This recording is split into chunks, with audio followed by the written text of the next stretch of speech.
A medieval festival could be a rebellion in disguise. Beneath the music and laughter, ordinary people plotted to overthrow kings and challenge oppressive systems. In this exploration, you will discover 28 public celebrations that secretly fueled political revolts across medieval Europe. We will uncover how masked revelers passed coded messages and why satirical plays mocking authority were performed in plain sight. What happens when joy itself becomes a weapon against power? The rigid structures of medieval life offered few opportunities for ordinary people to voice their discontent. Kings, nobles, and church leaders held immense power, while the vast majority of the population lived under strict rules with very little freedom. Speaking out against injustice or challenging authority was not just frowned upon, it was a direct path to imprisonment or worse. This created a society where frustration simmered just beneath the surface, always searching for a safe outlet. That outlet, surprisingly, was found in celebration. Public festivals and holidays provided a unique loophole in this oppressive system. Authorities, both secular and religious, were often more permissive during these sanctioned times of merriment. The noise of a crowd, the anonymity of a mask, and the general atmosphere of chaos created the perfect smokescreen. Under the guise of religious piety at a feast day, or behind the laughter of a carnival play, people could gather, share ideas, and plan. The very traditions meant to reinforce the social order became, ironically, the very tools used to undermine it. This was the brilliant, hidden power of these public celebrations. They were a sanctioned space for the unsanctioned. This simmering discontent found its perfect mask in the city of Florence. Each summer, the entire population gathered for the festival of San Giovanni, a lavish public holiday honoring the city's patron saint.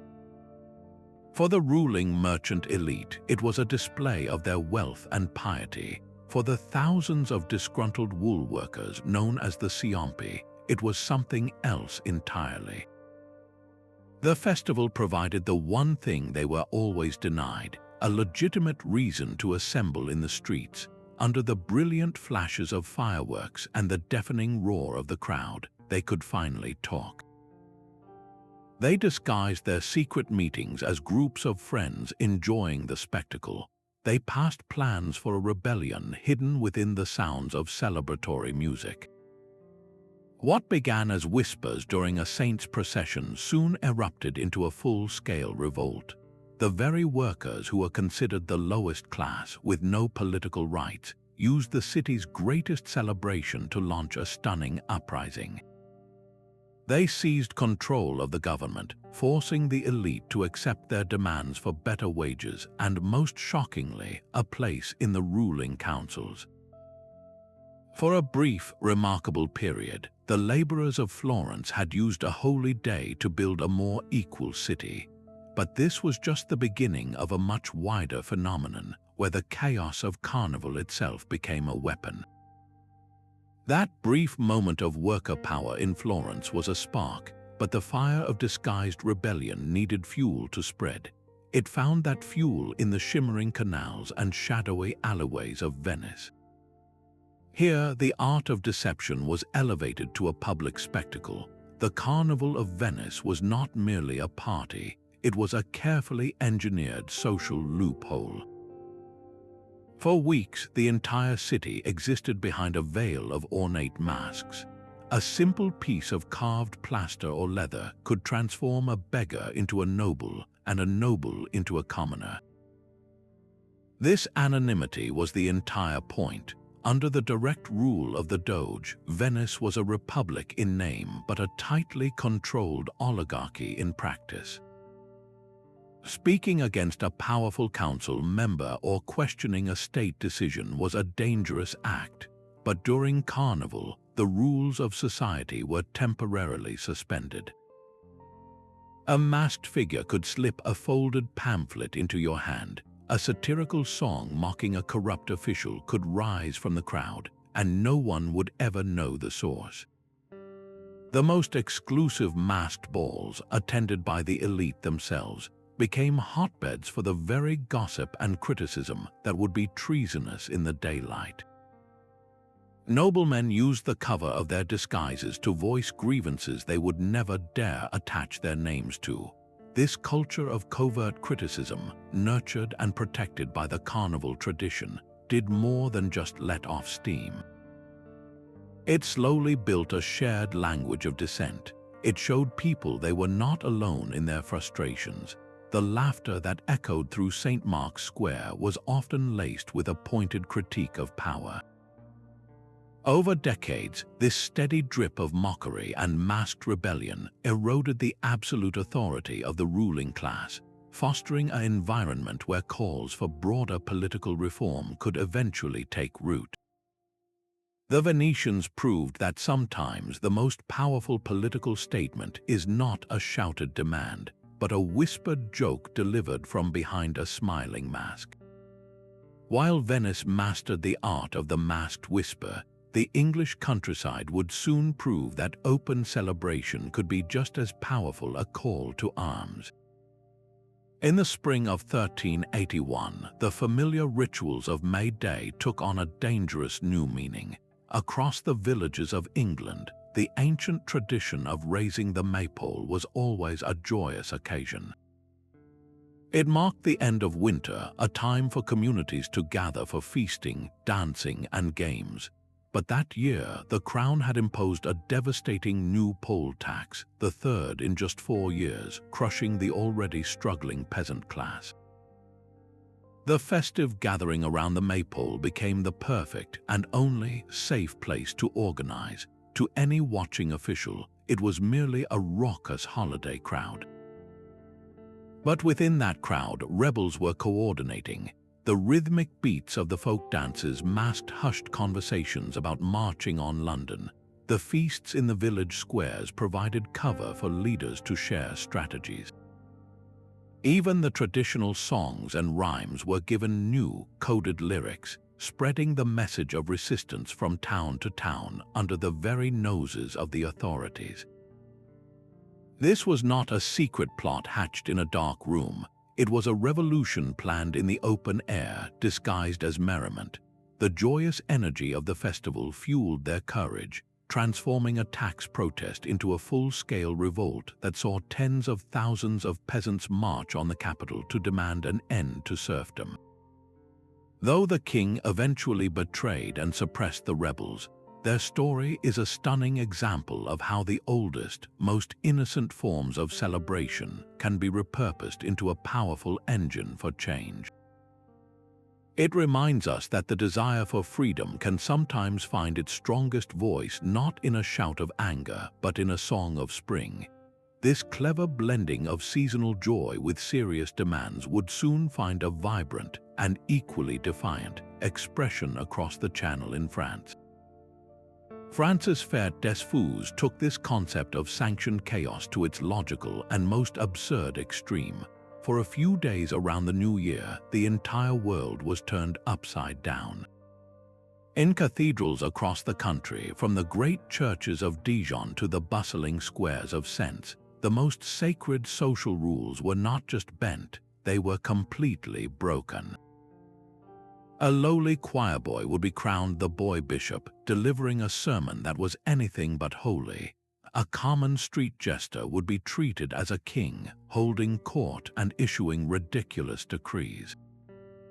This was not a subtle gathering of masked conspirators. It was a loud, raucous, and very public mockery of the entire social order. And because it was a tradition, a recognized holiday, the powerful had to tolerate it. But that tolerance was a double-edged sword. What began as a silly parody often veered into dangerously pointed satire. The fake bishop's sermon would be laced with sharp criticisms of the real clergy's greed and hypocrisy. The fool's pretend laws would hilariously highlight the injustice of the actual laws imposed by the nobility. laughter was the weapon and everyone was in on the joke except for the targets. This licensed mischief gave people a vocabulary for their discontent. It created a space where, just for a moment, they could say the unsayable. And sometimes that moment of courage spilled over from parody into actual protest. The laughter would die down and the crowd, emboldened by their shared mockery, would begin to make real demands for reform. The festival became so effective at channeling genuine anger that the church, horrified by the monster it had allowed to grow, moved to ban it entirely. They recognized that pretending to challenge power could quickly become a rehearsal for actually doing it. The spirit of the Fête des Fous, however, could not be so easily contained. It simply hopped the border, finding a new and even more intense home in the heart of the Holy Roman Empire. Across the Rhine in the Germanic states, the pre-Lenten Carnival of Fastnacht perfected the art of the pointed joke. This was not a single day of merriment but a season of sanctioned anarchy, where the line between playful ritual and political protest became dangerously thin. In the freezing air of cities like Nuremberg and Basel, the streets would fill with the sound of rattling cowbells and the sight of truly terrifying wooden masks. These grotesque, twisted faces, carved to represent demons and fools, offered more than just anonymity. They transformed the wearer into something other, a creature free from all social laws. The central event was often a mock trial, a raucous public satire where the entire town became both jury and executioner. An effigy of a notoriously greedy tax collector might be put in the stocks and pelted with rotten vegetables. A float parading through the square would feature a puppet of an incompetent city official, his oversized head stuffing coins into a bottomless purse. The crowd would roar with laughter, but the message was deadly serious. Everyone knew exactly which merchant was being mocked for price gouging, or which council member was being ridiculed for his failures. This was community justice delivered through folklore and festival. The humor was the shield that made the criticism acceptable, but the anger behind it was very real. These theatrical condemnations did not just let off steam, they built a powerful consensus. They showed people that their private frustrations were shared by their neighbors, creating a unified front against the powerful. This shared laughter was the first step toward shared action. A joke about overthrowing a corrupt official on Tuesday could easily become a serious plan to petition for his removal by Thursday. The chaotic energy of Fastnacht, with its drums and its demons, provided the perfect cover for organizers to move through the crowd, turning the venting of frustration into the groundwork for organized protest. It proved that a society that laughs together at its oppressors is a society that can eventually rise up together. This tradition of using outrageous humor to voice dissent would soon travel south, finding a new and far more dangerous expression under the watchful eyes of the Spanish crown. But in Spain, the rebellion did not hide behind a mask or a jest. It marched in plain sight under the banner of the cross. The grand Corpus Christi processions were the very definition of public piety, a massive display of religious devotion meant to reinforce the unity of faith and crown. For the kingdoms of Aragon and Catalonia, however, this most sacred of ceremonies became a canvas for a very different message. Each guild and religious brotherhood was responsible for creating a magnificent float, a moving stage depicting scenes from the Bible. To the untrained eye, it was a beautiful act of worship, but look closer. A float showing the Israelites enslaved in Egypt was not just a history lesson. It was a direct commentary on Catalonia's own struggle under the heavy hand of Castilian rule. The hymns sung in the streets praising God for delivering his people from bondage took on a powerful double meaning, becoming anthems for local liberty.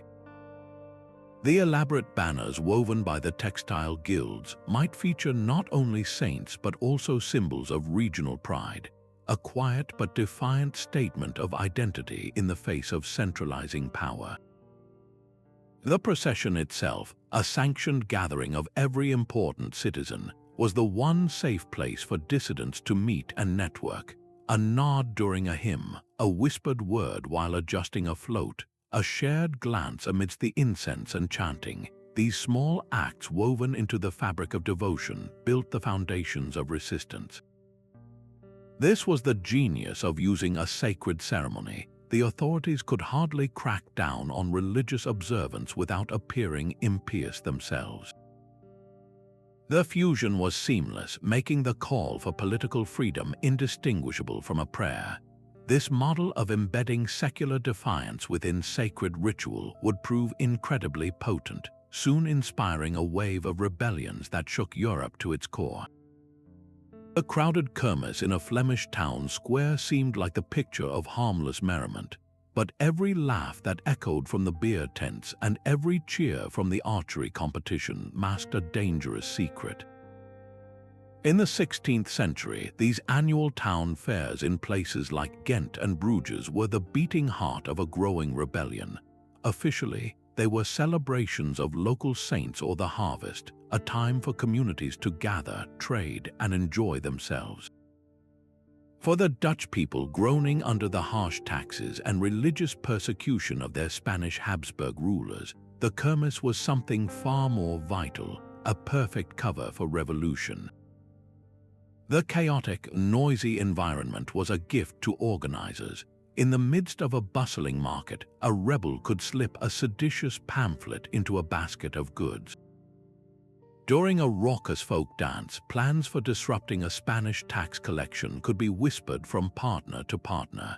Even the traditional games were loaded with new meaning. Archery contests were not just sport, they were public rehearsals of martial skill, and the winning shot was a metaphor for striking a blow against a distant tyrant. This was how resistance grew, not in shadowy cellars, but in the open air, surrounded by music and the smell of spiced wine. The Kermis did more than just hide meetings, it built the very idea of a united Netherlands. People from different towns and provinces who might otherwise see themselves as rivals came together under a shared banner of local celebration, only to discover they shared a common enemy. The joy of the festival fostered a powerful sense of community that slowly transformed into a fierce nationalism. When the Dutch Revolt finally erupted in full, it was not a sudden explosion but the culmination of years of planning that had taken place in plain sight, disguised as a public holiday.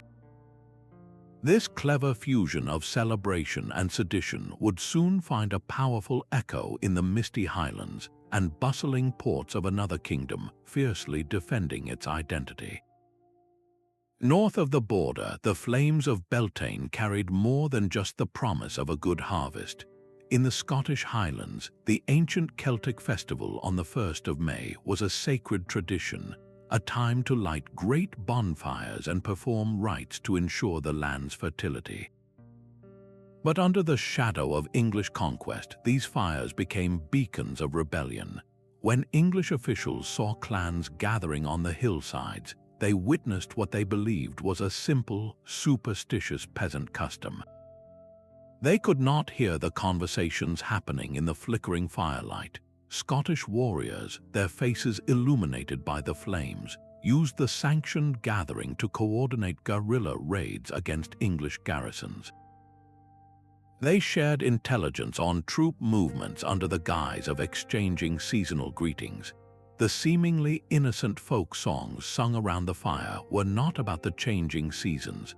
They were newly written ballads praising the exploits of William Wallace and Robert the Bruce, their lyrics carefully crafted to stoke patriotic fervor and a thirst for freedom. Every dance was a reaffirmation of a culture the English sought to suppress, and every story told was a lesson in resistance.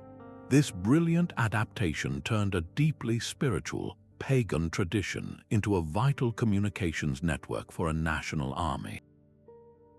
The celebration itself was the perfect camouflage. its ancient roots making it appear harmless and apolitical to the occupying force. By wrapping their defiance in the familiar cloth of tradition, the Scottish clans kept the spirit of independence burning bright, proving that the oldest rituals could be harnessed for the most urgent of modern struggles. This powerful use of performance to unite and inspire would soon find an even more dramatic stage, not on a highland hillside, but within the walls of a city under siege. The sacred stories of the Bible became a script for dissent on the streets of York. During the great feast days, the entire city would transform into a vast, open-air theater. Guilds of craftsmen, from the bakers to the shipwrights, were each responsible for staging a wagon play, a moving performance depicting a scene from Scripture.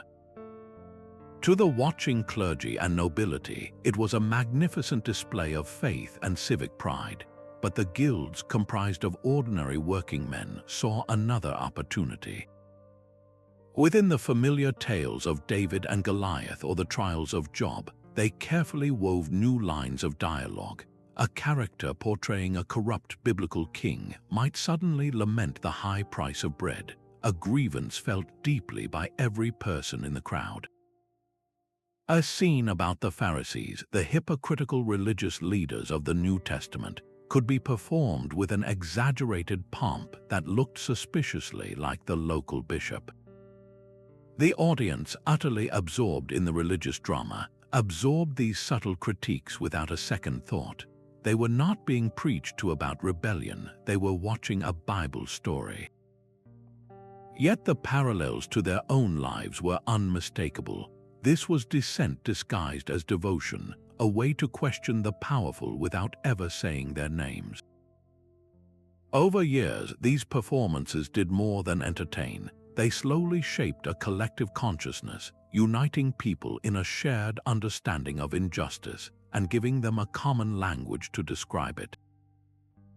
The guilds of York proved that the most effective protest is sometimes not a shout from a soapbox, but a line delivered from a moving stage, leaving a revolutionary idea lingering in the air long after the wagons had rolled away.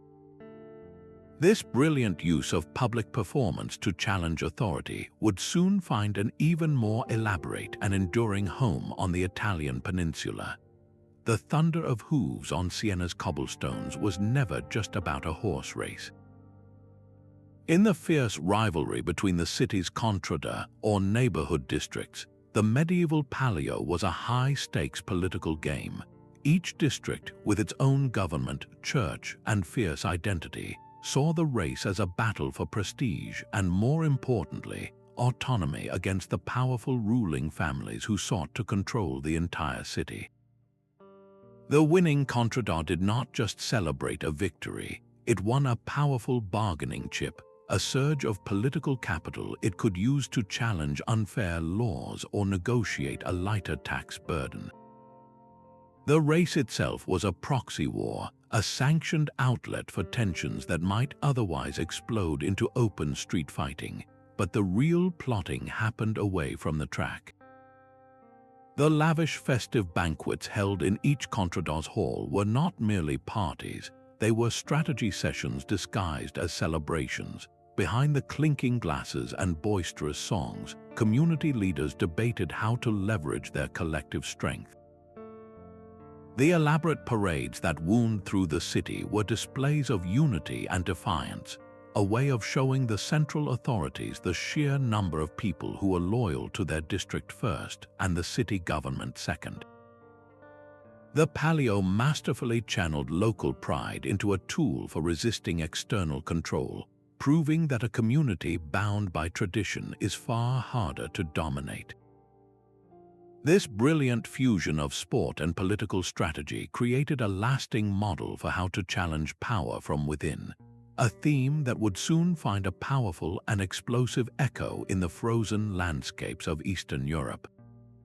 While Siena's rivalry played out in the open, a different kind of resistance simmered beneath the moonlight in the dense forests of Eastern Europe. Cupola night transformed the Slavic summer solstice into a sanctuary for the spirit of defiance. On the shortest night of the year, villagers would gather around towering bonfires, weaving flower crowns and leaping over flames in rituals meant to purify and protect. To any occupying Teutonic knight watching from a distance, it all appeared to be harmless pagan superstition, a quaint folk custom to be tolerated. But within the circle of firelight, something far more dangerous was taking root. The hypnotic rhythm of the circle dances allowed rebels to move through the crowd, whispering messages and coordinating plans under the cover of traditional music. The folk songs sung that night were not just about love and the harvest. Their lyrics were carefully altered to carry coded information about troop movements or safe meeting places. Each leap over the bonfire was not merely a ritual for good luck. It was a physical act of unity and a silent promise to overcome the fire of oppression. The entire celebration, rooted in the timeless cycles of nature, became a powerful metaphor for their own struggle, a belief that just as the sun returned after the darkest night, their freedom would also return. By embedding their political aims within these ancient cultural practices, they turned a celebration of nature into a symbol of silent, enduring defiance, proving that the most potent plans for liberation could be woven into the very wreaths of flowers they wore. This subtle art of mockery, however, would soon take a far more brazen and public form, moving from metaphorical defiance to directly lampooning the crown itself. The laughter echoing from France's Fête des Fous did not stop at the Channel. It found a new, rowdier incarnation in the frosty towns of Scotland and England under the title of the Abbot of Unreason. During the 12 days of Christmas or other holidays, a community would elect one of its own, often a commoner or a known jester, to serve as this mock ruler. Dressed in ridiculous vestments made from rags and holding a scepter of dried fish or a broken ladle, this Abbot of Unreason would lead a chaotic procession through the streets. His court was filled with other revelers, all howling with laughter as they issued absurd decrees and poked fun at the local gentry and clergy. To the real authorities watching from their manor houses, it was just harmless holiday foolishness, the simple folk blowing off steam. But the jokes always had a sharp edge. The fake abbot's exaggerated gluttony was a direct commentary on the real abbot's well-stocked larders. His pompous pronouncements about taxing sunlight were a not-so-subtle dig at the nobleman's latest levy on the village. This sanctioned satire gave people a safe way to voice their deepest grievances. The crowd's roaring approval of every joke served as a public opinion poll, a clear measure of who was disliked and why. In some documented cases, the line between play and reality blurred entirely. The laughter inspired by a caricature of a greedy bailiff could embolden the crowd to later confront the actual man, demanding he justify his actions. While the festival always ended and the pretend abbot gave up his power, the erosion of respect for the real rulers was permanent. The tradition taught people that their leaders were not infallible gods but flawed men who could be and should be held to account. This powerful use of humor as a political tool would soon travel south, finding a uniquely fierce and structured expression on the Iberian Peninsula. While the Abbot of Unreason used laughter as his weapon, the people of Valencia chose fire. Each spring, to honor Saint Joseph, the city's carpenters and craftsmen would build elaborate wooden and papier-mâché monuments known as fallas. These towering, often grotesque figures were a central part of the annual celebration, a spectacular art form that filled the streets. But in the hands of a clever artisan, a falla could become so much more than a festive decoration. It could be a devastating political cartoon rendered in 3 dimensions. A sculptor might carefully craft the likeness of a notoriously corrupt tax collector, his pockets overflowing with gold coins stolen from the people. Another might build a scene depicting a foolish city official, his head buried in the sand while the community suffered, To the authorities, these were just part of the tradition, the whimsical and satirical side of the holiday. They had to tolerate it, and then, as night fell on the final day of the festival, all of these effigies were set ablaze. The entire city would watch as the hated figures were consumed by flames, their grotesque features melting away amidst the cheers of the crowd. This was not mere destruction, it was a cathartic, symbolic execution. The roar of the fire drowned out any dangerous words, and the anonymity of the artists protected them from retribution. They could always claim it was just a joke, just art, but everyone in that crowd understood the true meaning behind the blaze. They were witnessing the very embodiment of their frustrations turning to ash. This fiery tradition gave voice to the voiceless, allowing a whole community to participate in a powerful act of dissent without ever speaking a single prosecutable word. It proved that a society's most vibrant celebrations could also be its most incisive critics. The crackling bonfires of a Scandinavian midsummer's eve lit more than just the night sky. Across Sweden and Denmark, these ancient celebrations marking the summer solstice became a vital shield for communities pushing back against the growing power of a centralized monarchy. As families and neighbors gathered to raise the maypole and dance through the magic of the year's longest day, the festive noise provided perfect cover for more serious conversations. Amidst the laughter and the clinking of ale horns, farmers and villagers exchanged urgent news about the latest royal decrees or a new tax imposed from a distant capital. The very isolation of these rural gatherings, far from the eyes of royal spies, made them ideal for organizing. Petitions for greater local autonomy were drafted not in secret chambers, but on picnic blankets, their demands discussed and signatures collected under the guise of sharing a holiday feast. Even the traditional folk tales and songs performed around the fire carried a double meaning. A ballad about a clever fox outwitting a greedy bear was not just a children's story, it was a carefully coded lesson about resisting an oppressive lord. These oral histories, passed down through generations in the context of celebration, preserved the language and the spirit of resistance, ensuring that the desire for self-rule was never forgotten. This seamless blend of nature worship and grassroots politics proves that even the most seemingly peaceful and pastoral festivals could harbor a rebellious heartbeat, a theme that would find a powerful and poignant echo in the misty green landscapes of Ireland. The bonfires of Samhain glowed with more than just superstition. Across the Irish countryside, this ancient festival marking the end of the harvest and the beginning of winter provided a vital, sanctioned gathering for a people under immense pressure. As English rule tightened its grip, attempting to dismantle the clan system and suppress Gaelic culture, the old ways became a lifeline. The great bonfires, lit on hilltops to guide the spirits and ensure the sun's return, served a second, more urgent purpose. Their light was a beacon calling chieftains and their allies from across the territory. To any English soldier or official, it was just a primitive pagan custom, a harmless relic to be ignored. But within the circle of that firelight, loyalties were assessed and strategies were forged. The feasts that followed, with their abundant food and drink, were the perfect cover for these discreet councils of war. Plans for resisting new land seizures or coordinating a response to a punitive tax could be discussed openly, disguised as the boisterous chatter of a holiday meal. And when the talking was done, the storytelling began. The elders would recount the epic tales of Cu Chulainn and the Fianna, stories of heroic resistance and cunning victories.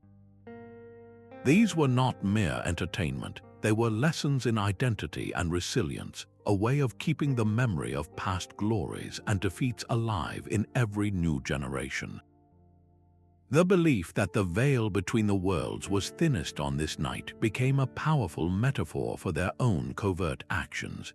Just as spirits could pass unseen, so too could their plans move undetected by the occupying force. Samhain masterfully wove together spirituality, culture, and strategy, ensuring that the flame of Irish identity and the will to resist were never extinguished. This profound fusion of celebration and clandestine organization proved that a people's deepest traditions could become their most powerful armor, a truth that would resonate powerfully in the heart of a different empire, where a preacher's words would soon ignite a revolution. In the heart of Bohemia, a memorial feast became a declaration of war. After the reformer Jan Hus was burned at the stake for heresy, his execution did not silence his message. It gave his followers a martyr and a powerful new ritual. They began gathering for annual feasts on the anniversary of his death, events that outwardly appeared to be solemn religious commemorations, but these were not quiet vigils of mourning. They were rallies in disguise. Under the pretense of honoring a religious figure, huge crowds would assemble to hear fiery speeches that praised Hus's radical ideals, like giving the communion wine to all believers and challenging the immense wealth and corruption of the Catholic Church. The hymns they sang were not just songs of remembrance, they were anthems of defiance, their lyrics carefully crafted to encourage resistance against both the distant Pope in Rome and the Habsburg rulers who enforced his will. These feasts performed a brilliant and dangerous magic. They transformed shared grief into collective strength, forging a scattered group of sympathizers into the organized militant force known as the Hussites. The very act of gathering so many people under a banner the authorities struggled to condemn without appearing impious allowed them to secretly mobilize armies, share intelligence, and solidify their plans for open rebellion. The feast showed that the memory of a martyr, when tended by a community and celebrated in public, could become the most potent fuel for revolution.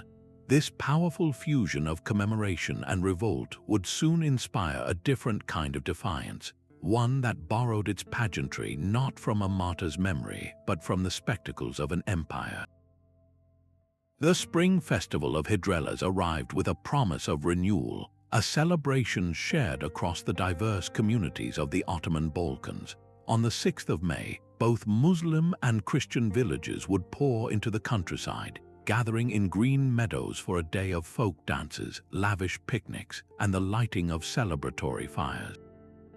To the distant imperial administrators in Constantinople, it was merely a harmless local custom, a day of sanctioned merriment that promoted a fragile peace between different religious groups.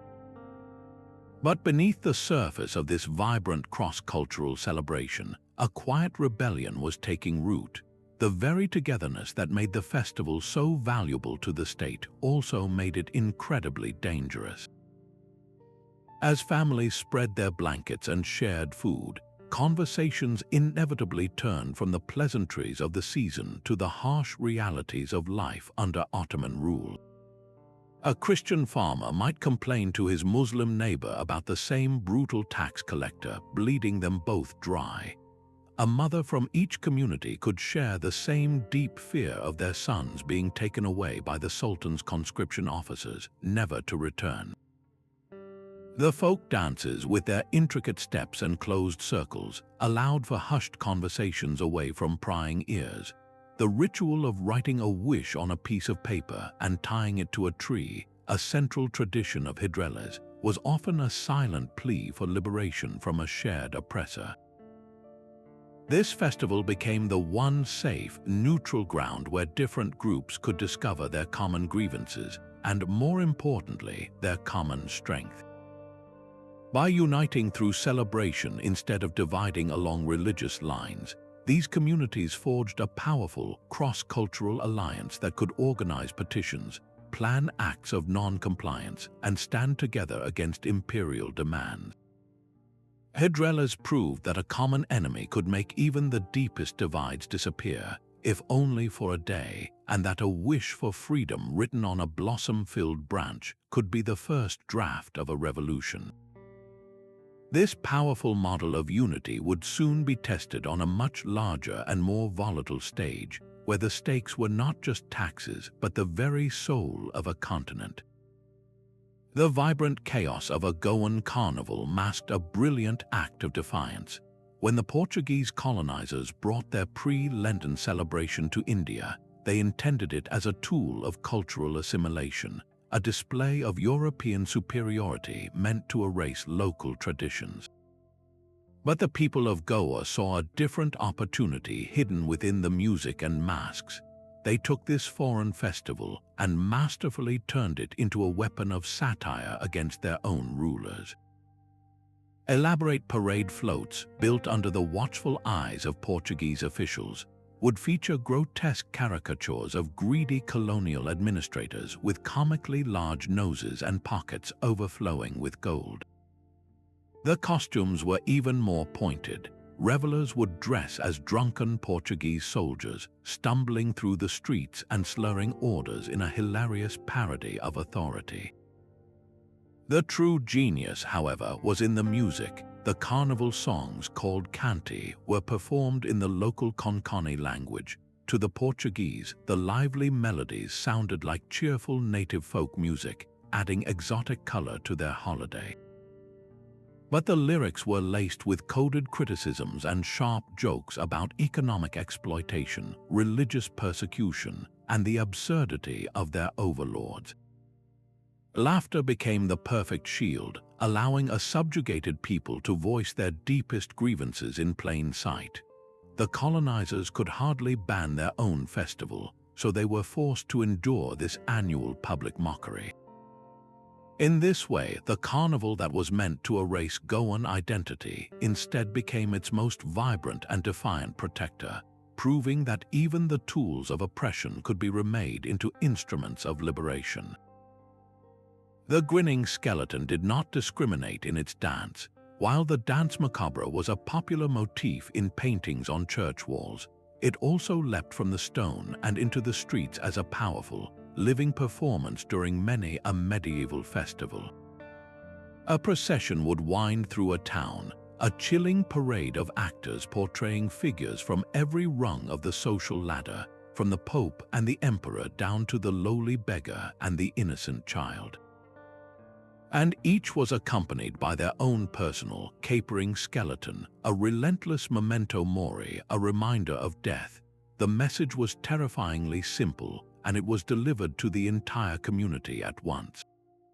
No amount of wealth could bribe death. No earthly power could intimidate it. Your fine silks and your golden crowns meant nothing in the end.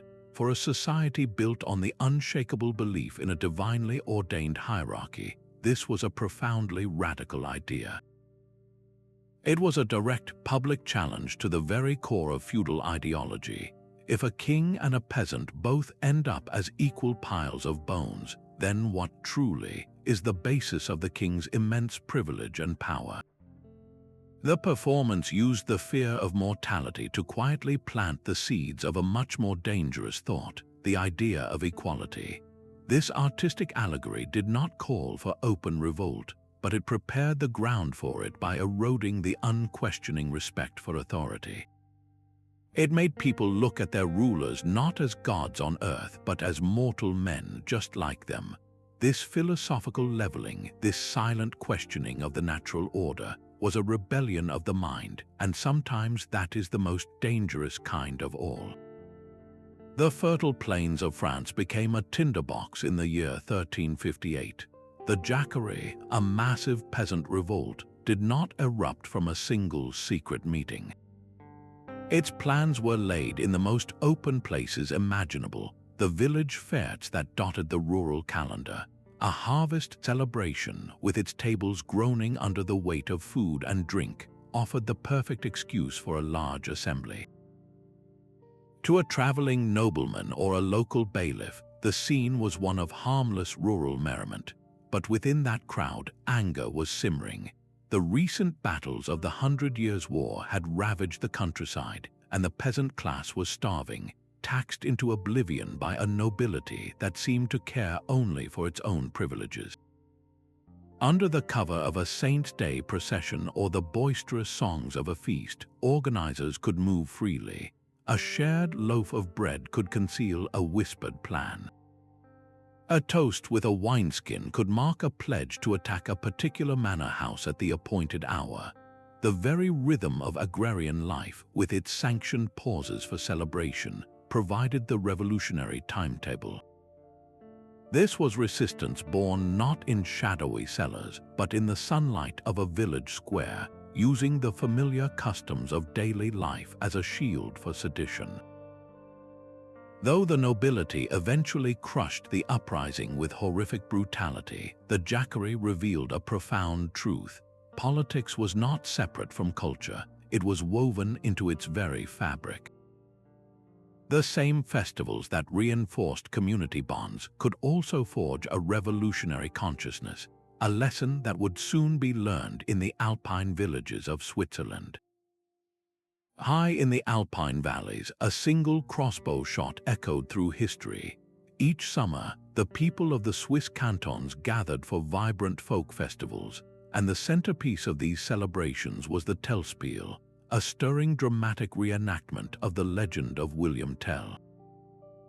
To the Habsburg officials who might be watching, it was just a colorful piece of local folklore, a simple play about a mythical hero, but for the Swiss, it was a direct rehearsal for revolution.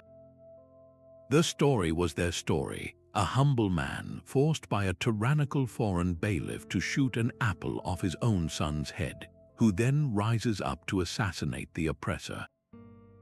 This was not ancient history, it was a mirror of their own struggle against Habsburg domination. When an actor portraying the villainous bailiff Gessler strutted across the stage, he was not just a character from a fable, he was the embodiment of every Austrian tax collector and enforcement officer squeezing their villages dry. And when Tell took his famous shot, the cheer from the crowd was not just for a skilled actor, it was a pledge, performed in the open air of the town square with the entire community as the audience. These plays were a masterclass in coded resistance. They transformed complex political grievances into a simple, powerful narrative of good versus evil. Parents brought their children not just for entertainment, but for instruction. "This is who we are," the play whispered. "This is what we stand against." The festive atmosphere, with its food and music, made the dangerous ideas go down easy, wrapping a call to arms in the comforting cloak of tradition. Year after year, these performances reinforced a shared identity separate from and opposed to their foreign rulers, forging the disparate cantons into a nation united by a common story of defiance. This potent use of narrative to build a nation would soon find a surprising parallel in the most sacred and opulent ceremonies of a dying empire. The ancient Lupercalia refused to die. Long after its official suppression, the echoes of this pagan festival would resurface in the very heart of medieval Rome, the seat of papal power. On a cold February day, you might have witnessed a strange and raucous procession. Masked men, barely clothed in loincloths made from goat skins, would run through the streets, playfully striking bystanders with thin thongs. To the uninitiated, it looked like a bizarre relic, a half-remembered folk custom. But for the citizens of Rome, it was a loaded political statement. The original rite was meant to purify and promote fertility, but its medieval revival was a carefully calculated act of satire. By resurrecting this primal, pre-Christian ritual, the people were holding up a mirror to the church. They were saying, "Look at how far you have fallen from simplicity. Look at your greed, your corruption, your obsession with temporal power. We are returning to something more honest, more pure than your opulent and hypocritical court." The masked runners were untouchable, shielded by the veil of tradition and the chaos of the performance.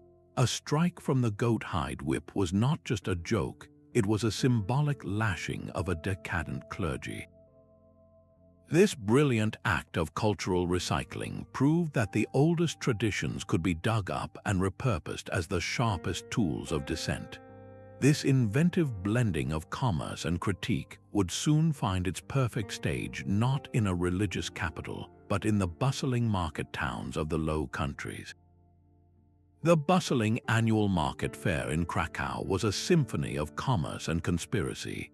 Merchants from across Poland and beyond would flood the city, their wagons laden with spices, textiles, and precious metals, creating a temporary city of stalls and tents. For the crown, it was a welcome economic boon, a chance to collect taxes and flaunt the kingdom's prosperity. But for the regional nobles and wealthy burghers who chafed under the king's growing central authority, the fair provided something far more valuable than any traded good, a legitimate reason to gather. Amidst the haggling over wool prices and the inspection of Flemish tapestries, very serious political negotiations took place. A discussion about the quality of Hungarian wine could seamlessly transition into a hushed complaint about the latest royal tax levied without their consent. The sheer noise and chaos of the fair, with its shouting traders, ringing coins, and lowing cattle, made it impossible for the king's spies to monitor every conversation. Delegates from distant provinces who could never be seen meeting in private without raising suspicion could pass as old business partners reuniting.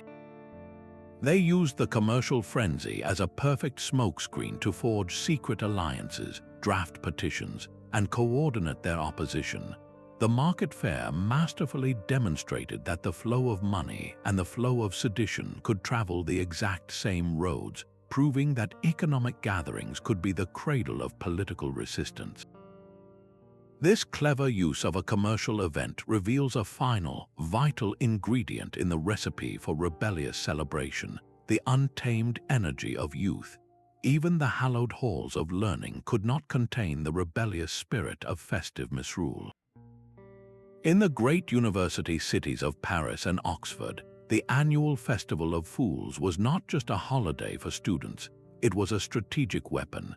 These young scholars, living under the thumb of strict academic regulations and often hostile town authorities, seized their one sanctioned day of anarchy with brilliant precision. They elected a mock bishop or a boy pope from their own ranks, dressing him in ridiculous vestments crafted from torn academic gowns and stolen church trappings. This pretend leader would then lead a raucous, drunken procession through the streets, delivering a sermon that was anything but holy. His speech would be a masterclass in satirical wit, lacerating the hypocrisy of their real professors, the greed of the local merchants who overcharged them for room and board, and the arrogance of the town bailiffs. The laughter from the crowd of fellow students was thunderous, a clear signal of shared grievances, but this was more than just letting off steam. It was a calculated performance of dissent. By framing their sharpest criticisms as holiday jokes, they could say the unsayable. A pointed jab about the university's unfair pricing for degree certificates, disguised as a foolish decree from their mock pope, would land perfectly with every impoverished scholar in attendance.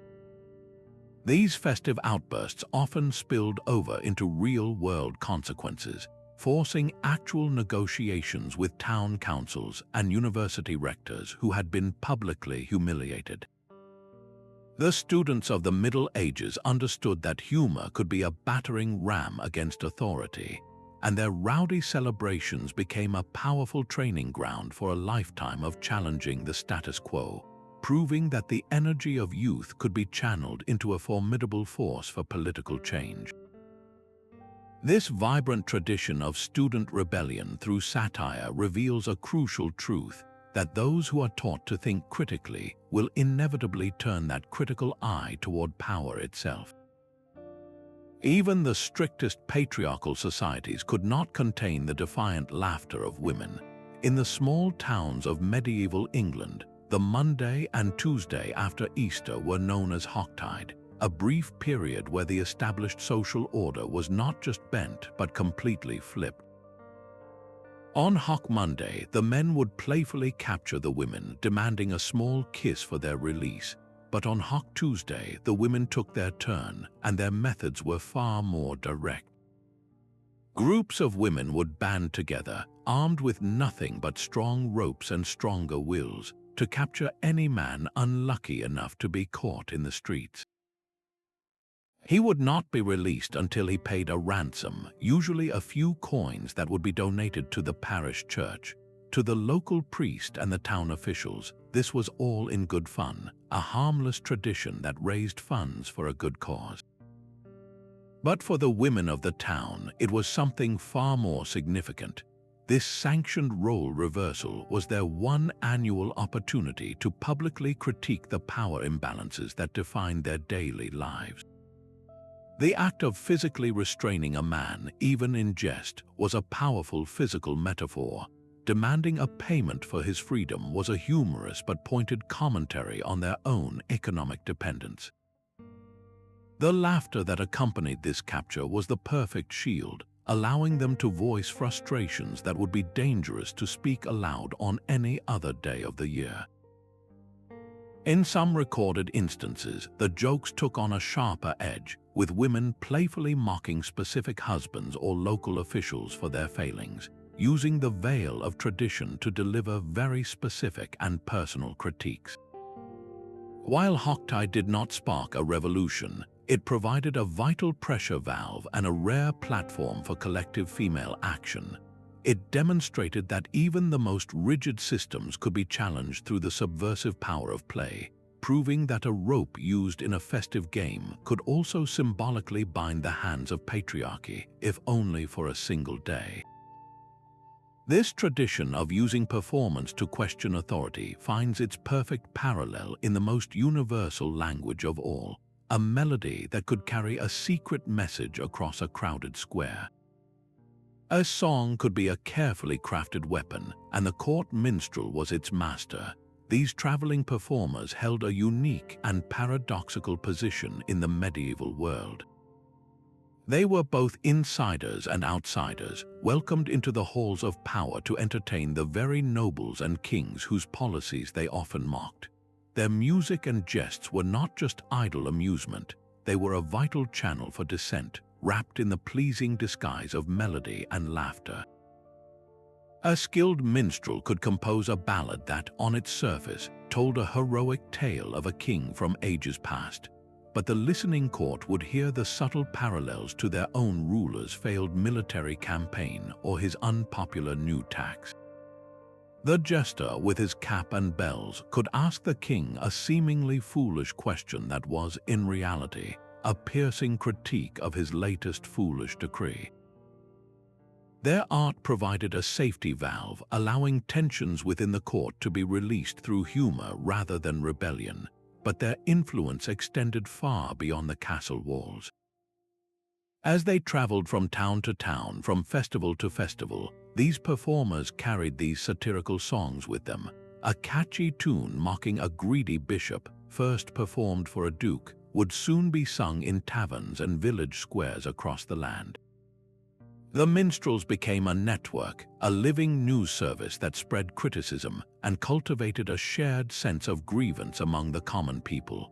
Their privileged position allowed them to see the cracks in the foundation of power, and through their art, they could warn a ruler that his people were unhappy, or warn the people that their ruler was leading them toward disaster. This was resistance through culture, a demonstration that a well-placed rhyme could sometimes be as powerful as a regiment of soldiers, proving that the most dangerous truths are often those set to a merry tune. A king's grand entry into a city was a carefully orchestrated piece of political theater, but the performance did not always follow his script. As the monarch processed through streets hung with rich tapestries, he was met by a series of elaborate pageants staged by the city's powerful craft guilds. To the royal eye, these living tableaux were simply displays of loyalty and prosperity, biblical scenes and classical allegories celebrating his wisdom and virtue. But the citizens watching knew better. The guilds who funded and built these spectacular floats waged a subtle war of symbolism right under the king's nose. A scene depicting the judgment of Solomon was not just a story, it was a direct plea for the king to exercise wisdom and mercy in his own rulings. A float showing a virtuous Roman emperor dispensing justice might be a quiet critique of the king's own harsher policies.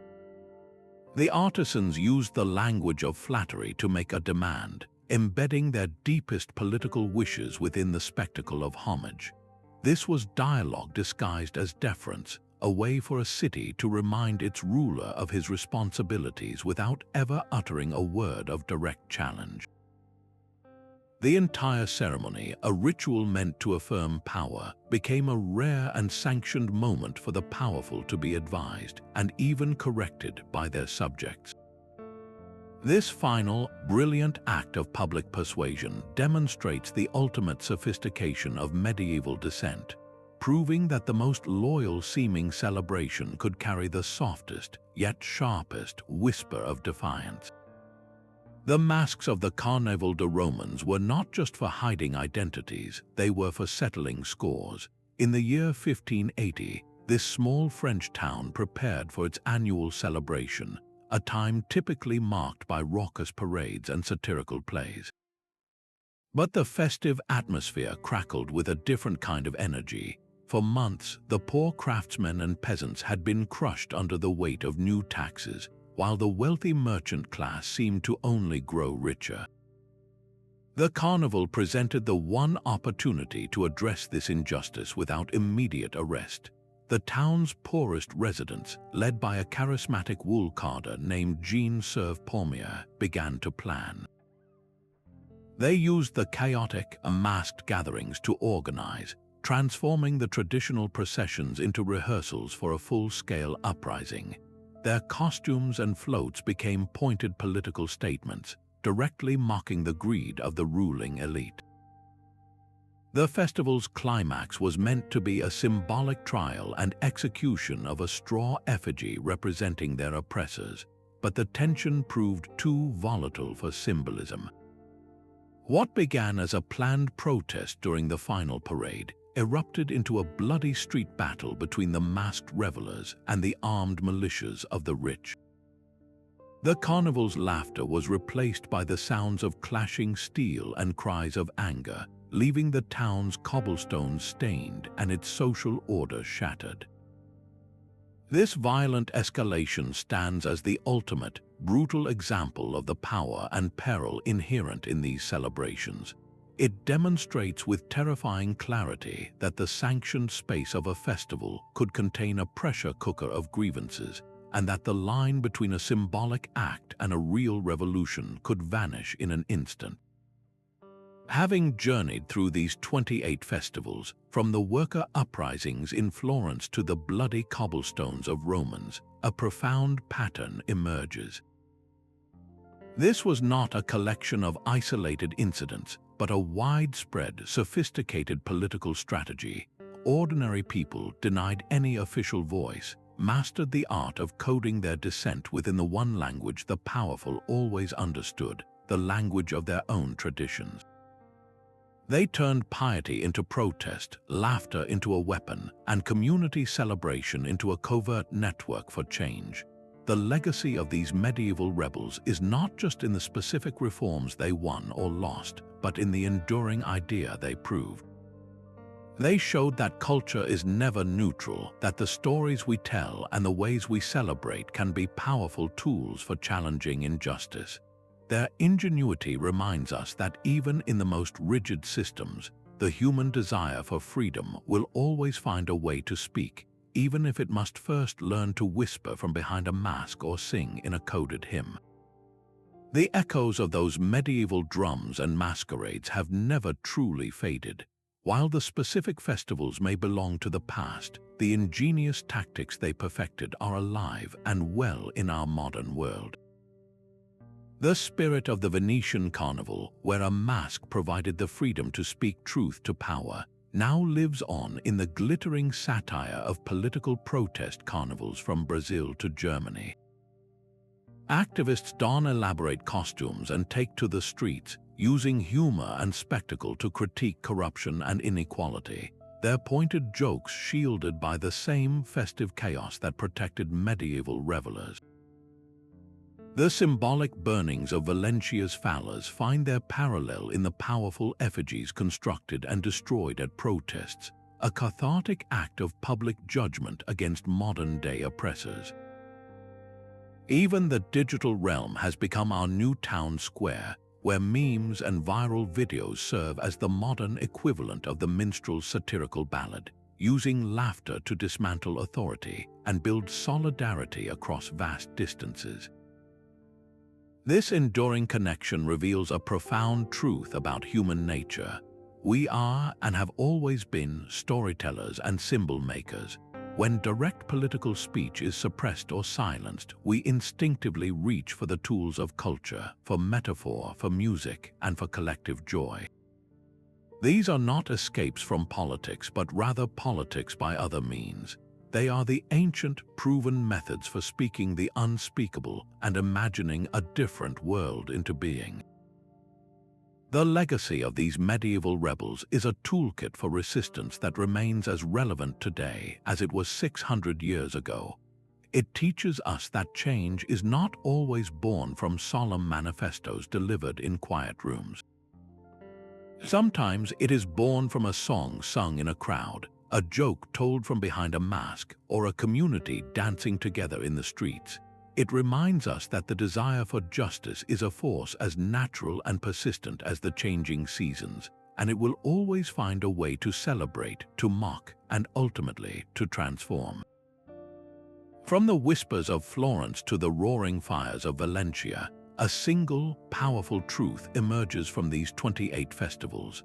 Medieval communities, armed with nothing but creativity and immense courage, mastered the art of disguising rebellion as public celebration. They proved that opposing oppression does not always require a shouted slogan or a raised sword. Sometimes, the most potent revolt is whispered in the coded lyrics of a folk song, hidden behind the anonymity of a grinning mask, or set ablaze in the cathartic flames of a satirical effigy. These stories are far more than historical footnotes. They are a timeless lesson in the resilience of the human spirit and the undeniable power of collective joy. This shared happiness, experienced in the face of adversity, became both a shield and a weapon, forging unbreakable bonds and fueling the courage to demand a better world. As you reflect on these ingenious acts of defiance, consider their echoes in our own time. How might celebration still serve as a vital tool for justice today? Thank you for joining this extraordinary journey through history. If you enjoyed uncovering these hidden rebellions, subscribe for more deep dives into the past and share your own thoughts on the power of joyful protest in the comments below.